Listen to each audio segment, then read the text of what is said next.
Un sincero y fuerte apretón de manos a todas y a todos en el mundo. Les habla Mario Ramos Mendoza, ciudadano colombiano radicado en la ciudad de Barranquilla, en el Caribe.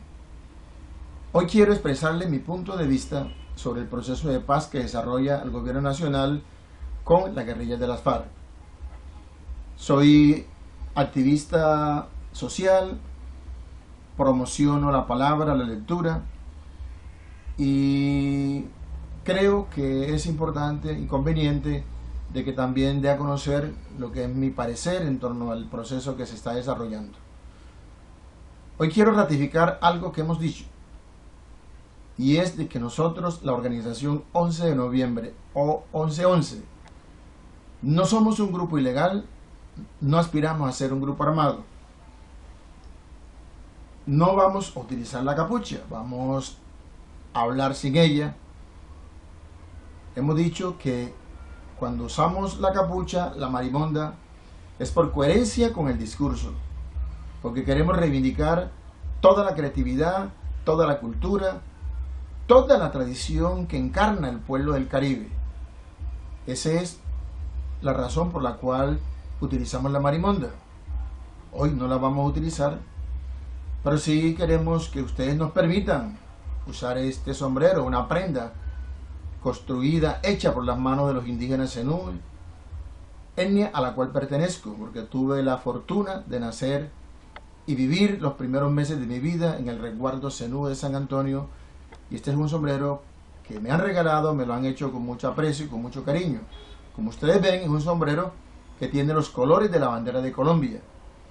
Pues hombre, yo quiero hoy lucirlo acá en esta intervención, una manera de expresar mi gratitud, mi sentido de afecto con nuestras comunidades indígenas y particularmente con los indios zenúes.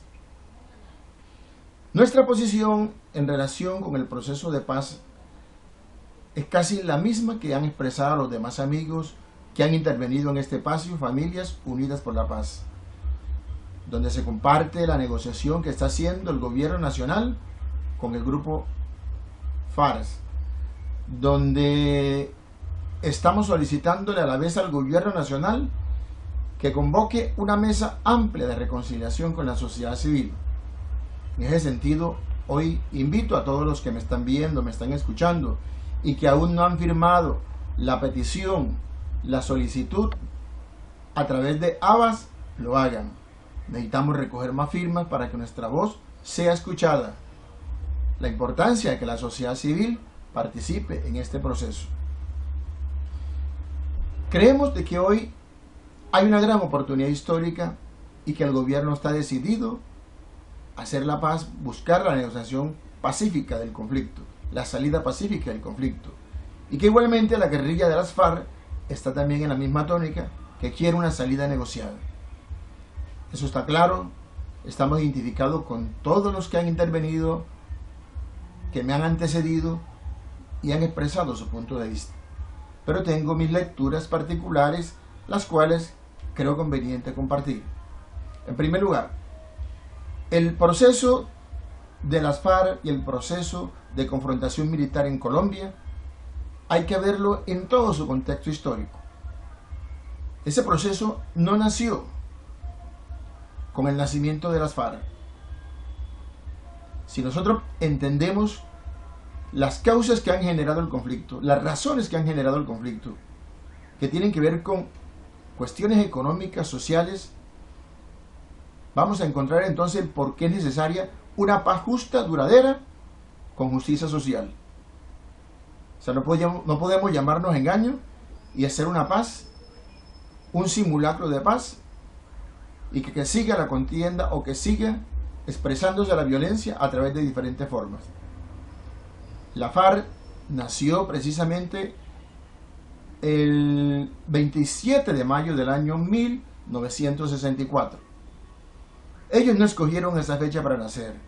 Recordemos que nació porque el Ejército Nacional llevó a cabo la Operación Marquetalia en la región del Tolima o en el sur del país, donde confluían unos núcleos de la guerrilla liberal o viejos núcleos de la guerrilla liberal que no se habían desmovilizado, o guerrilleros que se habían desmovilizado y que habían logrado tener un reducto que algunos llamaron que era una especie de república independiente. El mismo Álvaro Gómez Hurtado, Laureano Gómez lo había dicho, de que era una especie de república independiente. Pues el gobierno, a través del ejército, entró y concentró todos los efectivos y el golpe contundente para sacar de esa zona y terminar con ese foco que existía ahí, que era un foco de autodefensa, el 27 de mayo del año 1964. Las FARC considera de que ahí se dio su nacimiento, ante la resistencia que hicieron al ejército, ante las formas de lucha que implementaron. ¿Qué coincidencia? Que precisamente 64 años atrás, un 26 de mayo del año 1990, se da un acontecimiento que cambia drásticamente el panorama político de Colombia. Es la batalla de Palo Negro, o la matanza de Palo Negro. En esa batalla, que se dio en las mediaciones de Bucaramanga y Lebrija, cuando se desarrolló la guerra de los 1000 días, en esa batalla, en una extensión de 27 kilómetros, los colombianos se mataron como nunca se habían matado en la historia de este país. Ahí se dio una gran orgía de sangre en esa batalla. Y esa batalla de Palo Negro prácticamente marcó el rumbo de lo que iba a ser este país. Hay que recordar las formas atroces, los métodos que se utilizaron en ese combate, donde el saldo final fueron aproximadamente, se dice, 1500 liberales muertos y 1000 conservadores muertos. Pero desde ahí el país no volvió a ser el mismo. Desde ahí se prolongó la guerra, se prolongó en el año 2001, 2002. Y recordemos cómo detrás del humo de los cañones, sectores privilegiados en el gobierno, en el Estado, saqueaban las arcas públicas, se enriquecían. Y cómo se proliferó el despojo, la matanza, el desplazamiento. Recordemos que las guerras civiles que se dieron en Colombia en el siglo XIX fueron guerras entre ejércitos, y podríamos enumerar aproximadamente 11 guerras civiles en el siglo XIX. Pero a partir de la matanza de Palo Negro, las guerras han sido guerras irregulares. Y hemos asistido entonces en todo el siglo XX y parte del siglo XXI, guerras irregulares. Guerras donde parece que se multiplicara la matanza de Palo Negro. Es como una maldición que se ha regado por todo el país. La guerra irregular. Y hay que hablar entonces no solo de la guerra entre la guerrilla y el Ejército Nacional. Hay que hablar de la guerra con el narcotráfico. Hay que hablar de las guerras con la delincuencia común. Hay que hablar de las guerras con diferentes representantes de distintos sectores emergentes. Ejemplo, hablemos de los narcotraficantes, hablemos de los esmeralderos, etc. O sea, la guerra irregular ha llevado una serie de despojos y una serie de desplazamientos en nuestro país, como lo vamos a ver más adelante. Por eso entonces, no es correcto solamente marcar el problema de la FARC en el marco simplemente de lo que fue la resistencia guerrillera de este grupo, sino en lo que se venía dando desde tiempo atrás y que empezó con la matanza o con la batalla de Palo Negro. Entre otras cosas, recordemos de que esa matanza pudo haberse evitado si el general que comandaba las fuerzas liberales hace uso de la victoria que tenía ya en el campo de batalla. Pero claro está, como esa victoria no era de él, sino que se obedecía a la acción que había realizado Rafael Uribe, decidió retirar la tropa, y ese fue el momento que aprovecharon las fuerzas conservadoras. El tiempo que duró la tropa se fue descomponiendo y las tropas conservadoras, como se dice, se refrescaron y arremetieron. Pero ya los liberales tenían ganada la guerra. Y si hubieran hecho uso de su condición de ganadores, nos hubiéramos evitado esa matanza y tal vez nos hubiéramos matado toda esta reedición que se ha hecho de Palo Negro en el territorio nacional. Recordemos todas las muertes que ha desarrollado el paramilitarismo y las formas de matar. Entonces, es importante que nosotros miremos esa parte histórica de cómo ha sido el proceso del surgimiento de la guerrilla de la FARC y de los otros grupos guerrilleros. Hoy tenemos la gran oportunidad histórica de hacer una negociación y superar todo ese pasado de violencia que nos ha acosado a las generaciones actuales en Colombia y a las generaciones pasadas. Hacer una paz duradera, una paz justa, una paz con justicia social, como se dice. Creemos de que esta oportunidad tenemos que aprovecharla al máximo. Nuestra organización O1111, por eso, más allá de las conversaciones de paz que desarrolla el gobierno nacional en La Habana, tiene una propuesta programática que pensamos la ponemos a consideración del pueblo y de todos en Colombia. Esa propuesta programática pensamos que va a cobrar vigencia en la medida en que vaya desarrollándose la dinámica política nacional. Primera cosa que planteamos nosotros: democracia real y no formal. Sí. ¿Por qué democracia? Y preguntamos, ¿puede ser democrático un Estado que se asienta sobre casi 1 millón de cadáveres? ¿Puede ser democrático un Estado que en 2 décadas ve desaparecer a más de 250.000 ciudadanos y que en el solo gobierno de Uribe Vélez, en sus 5 o 6 primeros años de gobierno, las desapariciones forzadas alcanzaron a superar los 32.000 ciudadanos? Y se habla de seguridad y eficacia de seguridad. Hoy entendemos y queda claro para el ciudadano del común que era seguridad democrática para los privilegiados, porque el pueblo siguió sintiendo el azote de la violencia, el azote de la exclusión. Y ahí están los desaparecidos. ¿Puede ser democrático un Estado donde la justicia opera casi nada? Donde más del 95% de los delitos quedan en la impunidad. Un Estado democrático donde el 60% de los asesinatos a líderes sindicales en el mundo ocurren en Colombia. Un Estado democrático donde la miseria pulula y somos uno de los grandes países, uno de los países donde existe mayor desigualdad. Un Estado democrático donde la corrupción hace ochas y panoche. Y miremos el caso pasado, casi el 50% o más del 50% del Congreso procesado por nexos con el crimen. Miremos actualmente este Congreso.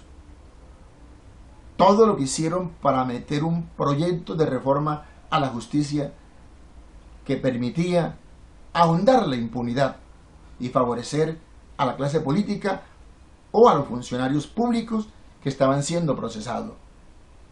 O incluso de cómo nombran hoy a un magistrado a la Corte Constitucional sin tener en cuenta las aseveraciones que se hacen sobre su papel, donde queda en duda su pulcritud, su honestidad, y sin embargo el Congreso lo lleva a ese cargo y no pasa nada.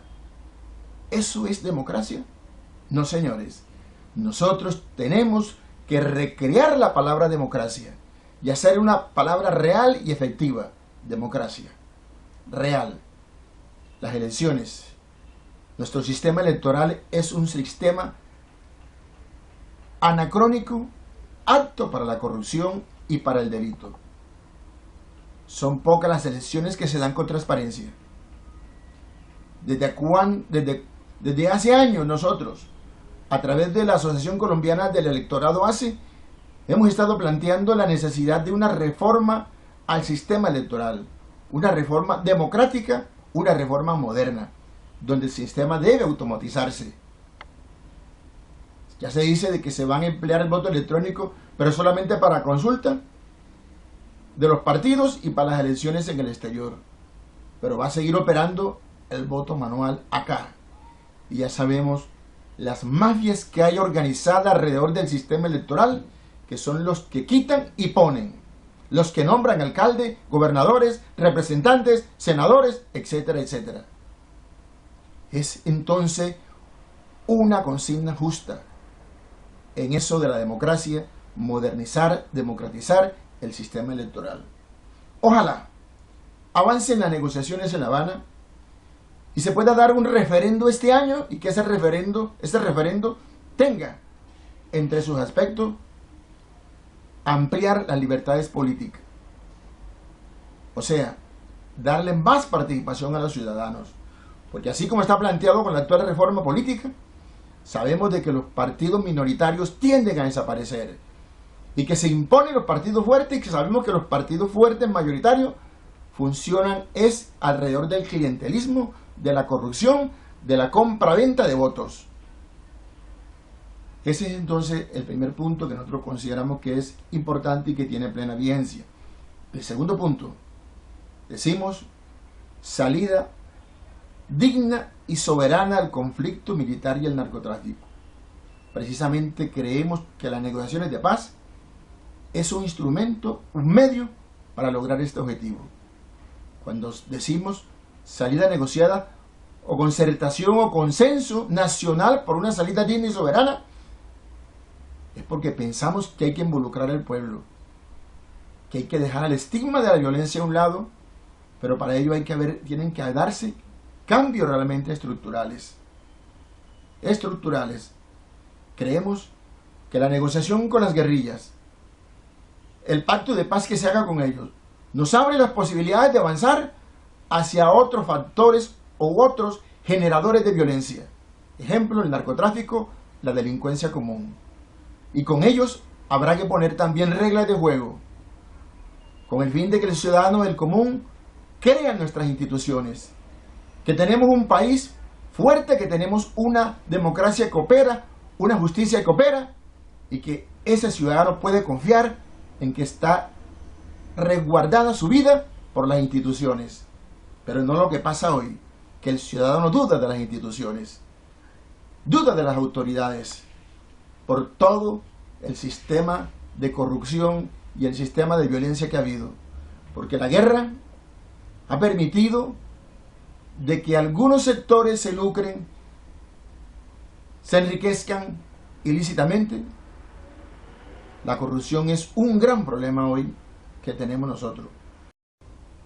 El tercer punto de nuestro programa de lucha plantea revolución económica y educativa para la equidad. Hoy cuando hablamos de paz, de lograr una paz justa y duradera, con justicia social, es necesario que se discuta el modelo económico. Y es necesario que se haga porque estamos en un momento muy importante en la humanidad donde la crisis económica se profundiza y no ha tocado fondo. No ha tocado fondo. Nuestro modelo económico ha tenido como base el despojo. Recordemos que estamos llegando casi al 1.000.000 de muertos por la violencia y que ese modelo económico se ha construido sobre esos cadáveres. O sea, enriquecerse unos pocos a costa del despojo de una inmensa mayoría. Recordemos que son más de 7 millones de colombianos, de campesinos, que han sido desalojados de sus tierras en el campo. Que son más de 7 millones de hectáreas que se las han expropiado a sangre y fuego. Recordemos todos los problemas para ejercer el derecho a la libertad sindical, al derecho a negociación, a organización, a huelga en el plano laboral. Todo eso nos muestra entonces la necesidad de nosotros mirar objetivamente qué ha pasado con el modelo económico. Hoy tenemos una gran crisis en el campo. Esta oportunidad de pensar nosotros la economía con cabeza propia y buscarle salida, no podemos desaprovecharla. En la crisis del capitalismo hoy no se ve modelo alternativo, cosa que sí sucedió cuando la crisis en la década de los 20 se veía como alternativa y se ejecutó el modelo fordiano, que sería después el keynesianismo.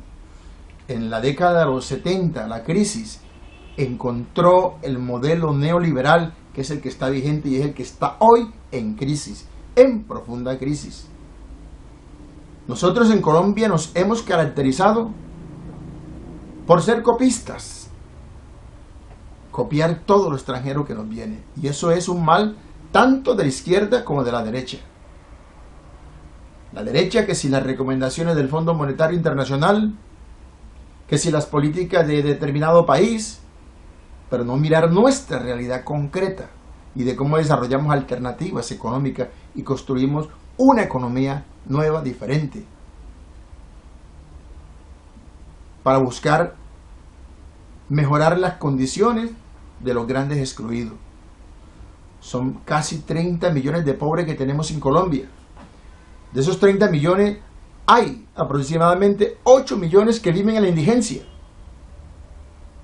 Las tierras, las mejores tierras, están en manos de unos pocos. Entonces la discusión del modelo económico es muy importante.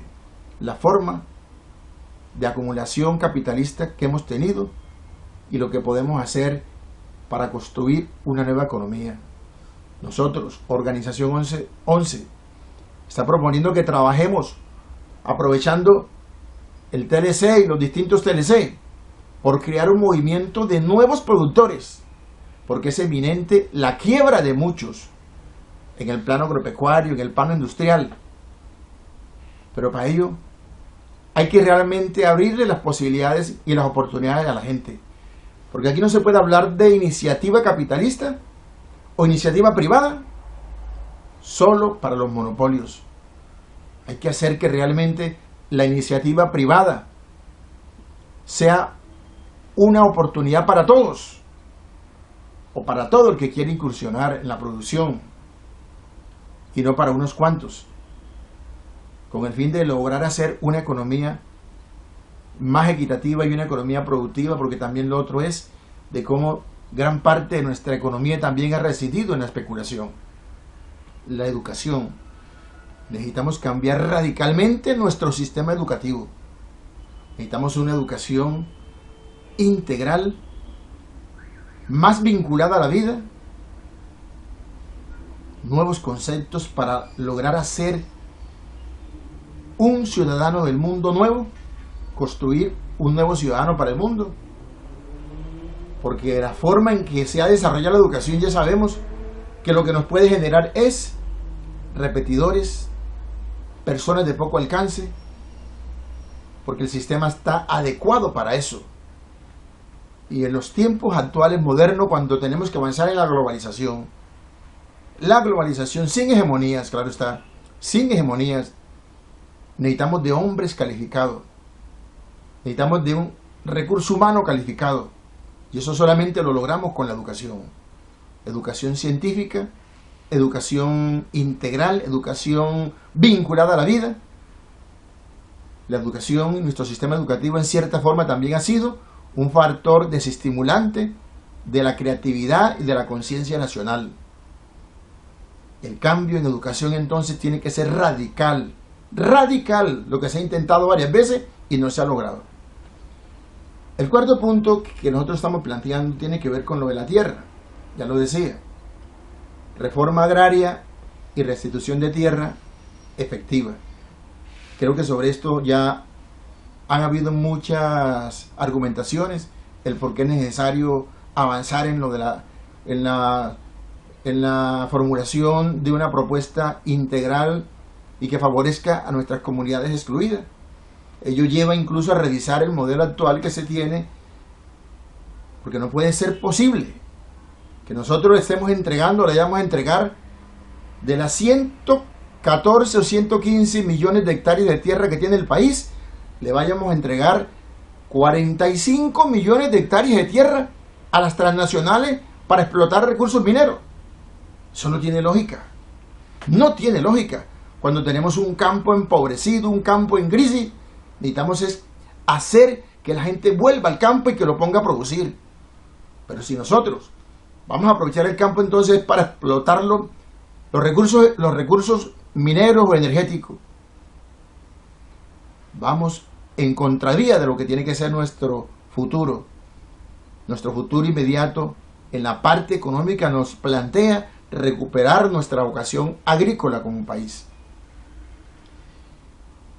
El quinto punto que hemos denominado Guasábara Regional Caribe y hacia la construcción de un Consejo Nacional de Regiones. Muy importante.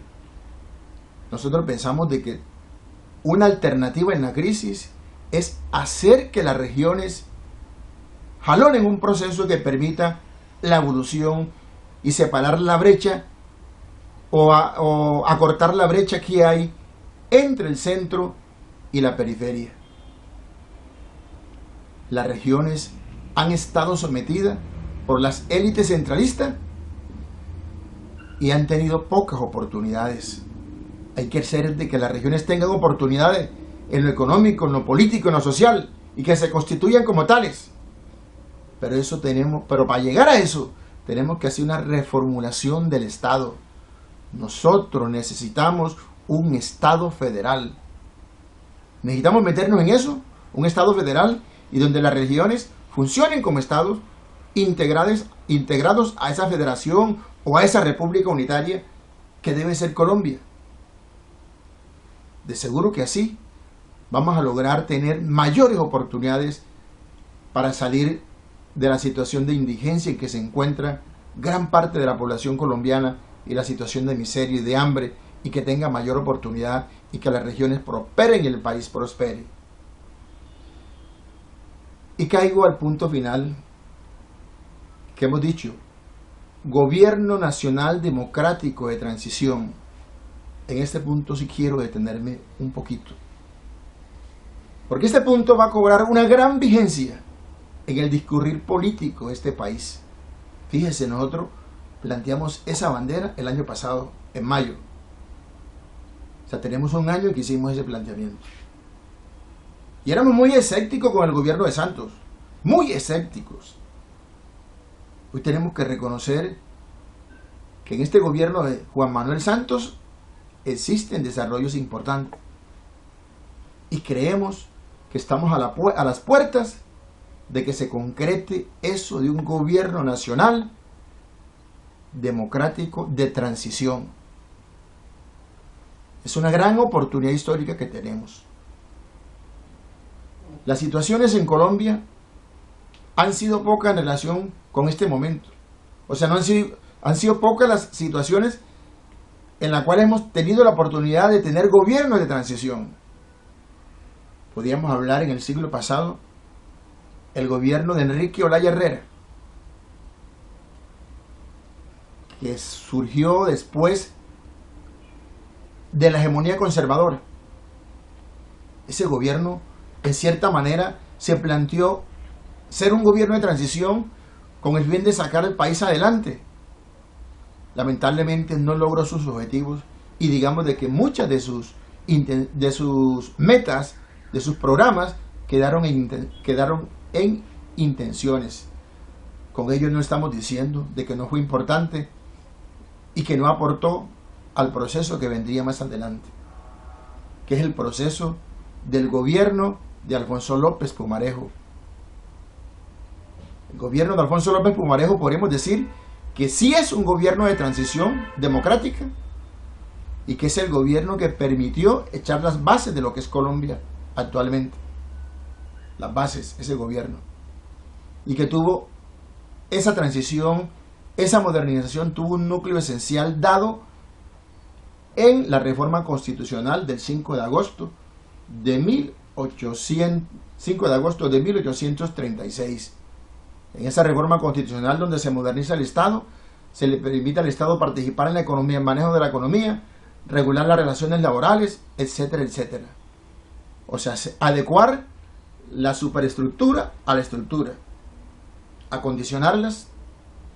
¿Qué es lo que exigimos? ¿Qué es lo que vemos hoy? El trance de la barbarie que hemos tenido a un Estado democrático, a un Estado de reconciliación, a un Estado de paz, implica nuevas políticas, implica un gobierno de transición que haga ese paso, que dé ese paso. Yo creo que el gobierno que va a terminar de Juan Manuel Santos tiene cierto parecido con el gobierno de Enrique Olaya Herrera, pero creo que el gobierno de transición que nos coloque en unas condiciones para construir un nuevo país está por venir. Pero sí creo que ese gobierno puede encarnarse en el segundo mandato de Juan Manuel Santos. Eso sí lo creo. Juan Manuel Santos creo que tiene realizaciones concretas que uno no les puede negar, con todas las diferencias que pueda tener. En primer lugar, es un gobierno que se ha ido desmarcando y se desmarcó de la sombra nefasta de su anterior antecesor. Muy positivo eso. Muy positivo. Y ha entrado a mostrar el trasfondo de toda la mentira, toda la corrupción, todo el engaño que se dio con la llamada seguridad democrática de los dos gobiernos de Uribe Vélez. Juan Manuel Santos tiene un segundo logro muy importante, que es el de armonizar las relaciones internacionales, particularmente con nuestros vecinos, lo cual venía generando grandes problemas para nuestra economía. Y el tercer logro importante, significativo, sentarse a negociar con la guerrilla de las FARC y mostrar su disposición a ponerle punto final a la confrontación. Estas características nos muestran desde ya entonces que estamos a la puerta de poder tener un gobierno nacional democrático de transición que puede ser el segundo mandato de Juan Manuel Santos. Piedad Córdoba ya había planteado de que se le concedieran a Juan Manuel Santos 2 años más, se le alargaran para que pudiera concretar la paz con las FARC. Yo creo que es como algo egoísta que sean 2 años. Si el hombre está haciendo las cosas bien, ¿por qué no pueden ser los 4 años? Démosle los 4 años. Porque le permite hacer el acuerdo de paz con las FARC, con el ELN, empezar a instrumentarlo, y lo otro, que nos metamos a resolver los otros problemas. Problemas con el narcotráfico, los problemas con la delincuencia común, y a ver cómo logramos un país nuevo, un país diferente. ¿Cómo logramos, por ejemplo, que surjan propuestas para fortalecer nuestra economía, más allá del desgastado modelo neoliberal? ¿Cómo nosotros mismos, como colombianos, podemos tener una alternativa? Por eso entonces, amigos colombianos, amigas que me escuchen, aquí tienen mi mano sincera para todos aquellos que quieran unirse a esa causa de construir país. Está mi corazón, está mi afecto, está mi voluntad para ello, para que sigamos adelante en la construcción de país.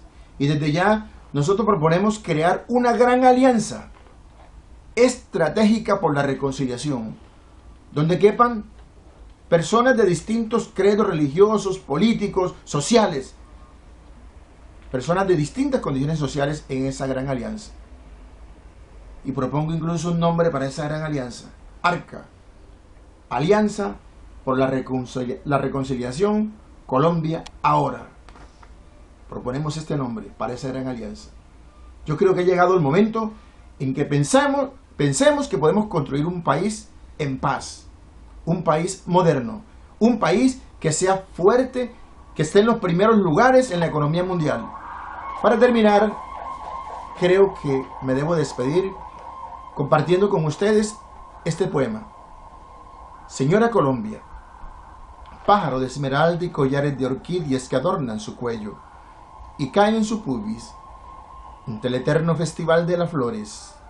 Usted que desvela mis noches y mis días, le escribo esta carta como constancia de que habito entre sus venas, con el sabor de su tierra y de sus aguas, tatuados en mi cerebro, y los colores de vuestra vida martillados en mis ojos.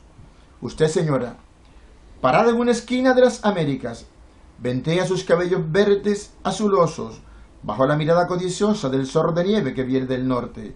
Usted, señora, con ojos de pueblos esclavizado, impacientemente espera que nuevos administradores recorran su vientre sin misterios. Usted debe saber los tormentos que derivo del amor que le profeso. Me emborracho diariamente con sueños e ilusiones. Como vicioso incorregible persigo sus alientos en busca de su éxtasis. Borracho he recorrido los laberintos de su historia y no sé cuántas veces me he extraviado, atraído por voces radicales, cantos dulzarrones o una nube de papel. Borracho bailo sobre sus senos de montes y cordilleras, al son de flautas, tiples, tambores y acordeones, sintiéndome cada vez más borracho con sus sueños, más patriota y más libre. Muchas gracias.